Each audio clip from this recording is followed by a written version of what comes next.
Welcome to StudyBong YouTube channel. Today our topic history WBP previous year question. তো আজ মূলত আমরা ডাব্লিউবিপিতে যে সমস্ত কোশ্চেনগুলি এসেছে পিওয়াইকিউ সেই কোশ্চেনগুলি নিয়ে আজকের এই আলোচনা। তো দেখে নাও আজকের ক্লাস কী রয়েছে। বেসিনের সন্ধি কাদের মধ্যে স্বাক্ষরিত হয়? বেসিনের সন্ধি কাদের মধ্যে স্বাক্ষরিত? বাজিরাও ও ওয়েলেসলির মধ্যে স্বাক্ষরিত। বেসিনের সন্ধি কবে স্বাক্ষরিত হয়? 1802 সালের 31শে ডিসেম্বর বেসিনের সন্ধি স্বাক্ষরিত। ইংরেজ ও বাজিরাওয়ের মধ্যে হয় এবং এই বাজিরাও তিনি পুনর মারাঠা পেশোয়া ছিলেন। তো বাজিরাও কে ছিলেন? পুনর মারাঠা পেশোয়া। পরবর্তী প্রশ্ন দেখো কি রয়েছে। হিউয়েন সাং কার রাজত্বকালে ভারতে আসেন? হিউয়েন সাং হর্ষবর্ধনের রাজত্বকালে ভারতে আসেন। হিউয়েন সাং ছিলেন চিয়নিক অর্থাৎ চৈনিক পরিব্রাজক হিউয়েন সাং। তিনি 606 থেকে 647 খ্রিস্টপূর্বাব্দের মধ্যে তিনি কিন্তু ভারতে আসেন। পরবর্তী কবির যার জন্মকাহিনী রহস্যাবৃত তিনি নিজেই কোন ব্যক্তির শিষ্য ছিলেন? তো কবির কোন ব্যক্তির শিষ্য ছিলেন?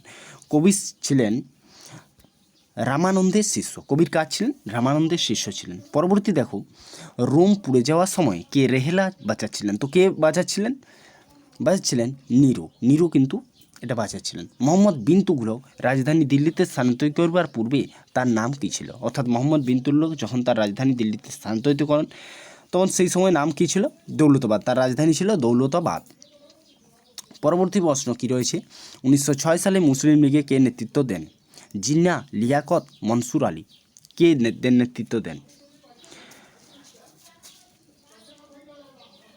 তো দেন খাজা নাজিমুল্লাহ, নবাব সালিমুল্লাহ, এরা কিন্তু নেতৃত্ব দেন। শাহজাহানের আসল নাম কি? শাহজাহানের আসল নাম হলো খুররম। শাহজাহানের আসল নাম কি? খুররম। মনসবদারি প্রথা কার আমলে চালু হয়? মনসবদারি প্রথা আকবরের সময় কিন্তু চালু হয়। মনসবদারি প্রথা আকবরের সময় চালু হয়।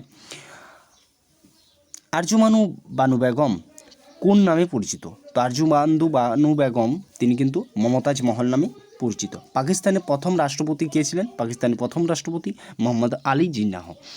এবং পাকিস্তান রাষ্ট্র কবে গঠিত হয়? 1947 সালে। পাকিস্তান যখন ভারত পাকিস্তান পৃথক হয় এবং ভারত স্বাধীন হয় সেই সময় ইংরেজরা পাকিস্তানকে আলাদা রাষ্ট্র হিসাবে ঘোষণা করে এবং 1947 সালে পাকিস্তান রাষ্ট্র গঠিত হয়।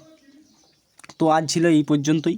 আমাদের ক্লাস কেমন লাগলো? যদি ভালো লাগে অবশ্যই লাইক, কমেন্ট, শেয়ার এবং সাবস্ক্রাইব করতে ভুলবে না। আর আমাদের প্রতিটি ক্লাসের পিডিএফ পেতে অবশ্যই ডেসক্রিপশন বক্স ফলো করো, ওখানে টেলিগ্রাম লিঙ্ক পেয়ে যাবে, ওখানে জয়েন হয়ে যাও, ফ্রি পিডিএফ তোমরা কিন্তু পেয়ে যাবে।